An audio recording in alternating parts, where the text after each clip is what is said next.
छत्तीसगढ़ की बात करते हैं। यहां आज पूरा प्रदेश हरियाली के रंग में रंगा नजर आया। नक्सलवाद के साए में पल रहे बीजापुर की तस्वीर अब बदल रही है, जिसकी बहुत खूबसूरत तस्वीर सामने आई। जवानों ने ग्रामीणों की मदद की है, जिसकी तस्वीर आपको दिखाएंगे। इसे देखकर साफ पता चल रहा है कि बदलाव की हवा तेजी से बह रही है। कोरिया में जिम्मेदारों की बड़ी लापरवाही सामने आई और इसके साथ ही बारिश ने हाहाकार मचा दिया। क्या हालात रहे हैं छत्तीसगढ़ में आज दिन भर से, देख लीजिए।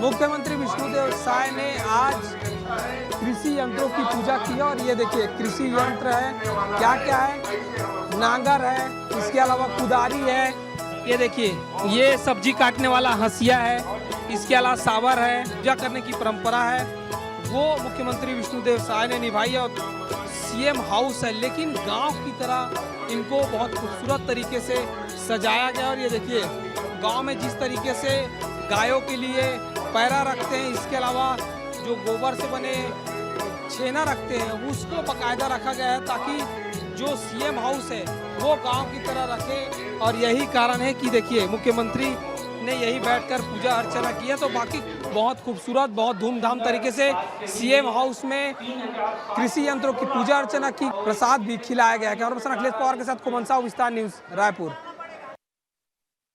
एक बार फिर से बीजापुर सीआरपीएफ के जवान देवदूत बने। देवदूत इसलिए कह रहे हैं क्योंकि यह जवान सिर्फ सुरक्षा नहीं, सेवा में भी आगे हैं। देश का सबसे बड़ा केंद्रीय अर्धसैनिक बल सीआरपीएफ घने जंगलों में इसके अफसर या जवान एक तरफ आतंकियों और नक्सलियों के लिए काल हैं, तो दूसरी ओर ग्रामीणों के लिए देवदूत से कम नहीं हैं। बीजापुर में सीआरपीएफ ने फिर ग्रामीणों की मदद को अपना हाथ बढ़ाया है।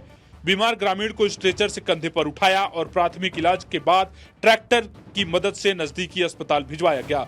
सिविक एक्शन के तहत जवान समय समय पर स्वास्थ्य सुविधाएं और सहायता पहुंचा रहे हैं। फिलहाल यह तस्वीर इंसानियत की मिसाल बन गई है। यह तस्वीर बता रही है कि जवान सिर्फ सुरक्षा नहीं, सेवा में भी आगे हैं। देखिए यह बल चाहे कहीं पर भी तैनात हो, इसके अफसर और जवान मानवता की दिशा में आगे बढ़ने के लिए सदैव तत्पर रहते हैं और जीवंत मिसाल पेश करते हैं। लगातार जो बारिश हो रही है उससे कहीं ना कहीं जो बलरामपुर के किसान हैं वो काफी परेशान हैं। लगातार बारिश की वजह से बैंगन, टमाटर, बरबटी जैसी सब्जियों की फसलों में कीड़े लग चुके हैं। पौधों में पीलापन आ गया है और इसकी बढ़वार पूरी तरह से रुक गई है। खेतों में मेहनत करने वाले किसानों को अब लागत निकालना भी भारी पड़ रहा है।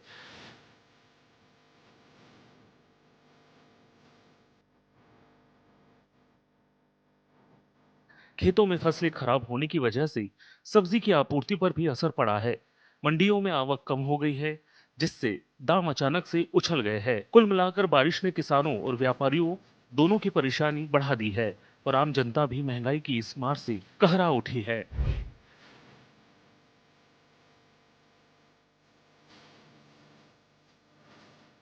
किसानों को एक डर सता रहा है कि नुकसान होगा। बलरामपुर से विस्तार न्यूज के लिए मैं दिनेश आया। हरेली के दिन खेती के औजार की पूजा की जाती है। कई परंपरा है जो निभाई जाती है, कई किदवंतियां भी है जो धीरे धीरे विलुप्त होते जा रही है, लेकिन कांकेर में इस परंपरा को आज भी जीवित रखा गया है। कांकेर में हरेली के दिन गांव का यादव परिवार जंगल से ऐसी औषधि युक्त जड़ी बूटियां वितरित करता है जो बारिश में होने वाली कई बीमारियों से बचाता है। वैज्ञानिक दृष्टिकोण से भी अगर देखें तो यहाँ एक तरह से एंटीबायोटिक का कार्य करता है। दरअसल गाँव का यादव हरेली के एक दिन पहले बेहद खास किस्म की जड़ी बूटी जंगल से लाता है और उबाल कर गाँव के देव स्थल में उसको समर्पित करता है। इसे ग्रामीणों द्वारा वितरित करने की प्रक्रिया शुरू करने से पहले गांव का गायता गांव के देवी देवता का पूजा अर्चना कर ग्रामीणों को वितरित किया जाता है, जिसे प्राप्त करने गांव के प्रत्येक परिवार से लोग पहुंचते हैं, जो अपने साथ दाल, चावल, नमक, आलू, प्याज, मिर्च जैसे जड़ी बूटी के मोल स्वरूप देते हैं।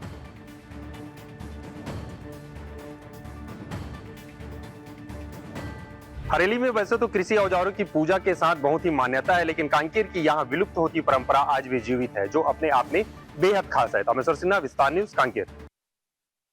इंजीनियर और एसडीओ की लापरवाही को अब पूरी जनता भुगत रही है। बारिश के शुरुआती दौर में ही डायवर्सन पुल बह गया, कोई वैकल्पिक मार्ग भी नहीं बचा, जिसके कारण एनएच पर आवागमन बंद हो गया है।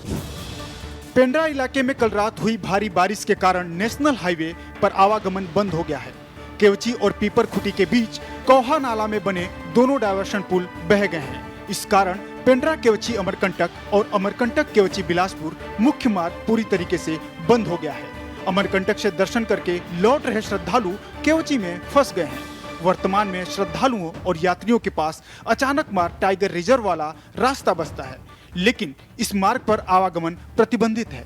प्रशासन और संबंधित अधिकारी स्थिति पर नजर बनाए हुए हैं और मार्ग को जल्द से जल्द बहाल करने का प्रयास कर रहे हैं।